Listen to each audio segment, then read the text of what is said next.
Welcome to the Tech Egg. Don't get scrambled. Enjoy the video. You start by updating Chrome and freeing a little memory. This prevents glitches during setting changes.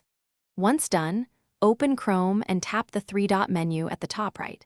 You need to access settings immediately, so scroll to Settings and pause. This is where home screen adds live for progressive web apps and Chrome shortcuts. Make sure you are signed into your profile so changes sync across devices. These first steps get you directly into the controls that block unwanted home screen content. Now you remove the sources of home screen ads. Go to Settings, then Site Settings, then Notifications. You will see sites allowed to send notifications. Block any promotional or unknown domains and clear permission entries for repeat offenders.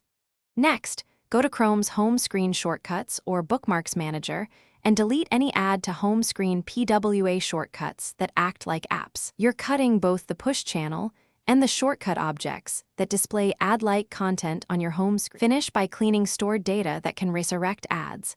Clear Chrome cache and storage for the offending sites. Uninstall or disable any PWAs you didn't install deliberately, then reboot the device to ensure icons and permissions refresh. If home screen ads persist, reset Chrome settings to defaults or uninstall and reinstall Chrome. This removes corrupted settings or hidden shortcuts. If issues continue, review app permissions and check for a device-level adware app. Remove it and repeat the cleanup steps. Thanks for watching. Consider subscribing if I helped unscramble your problems.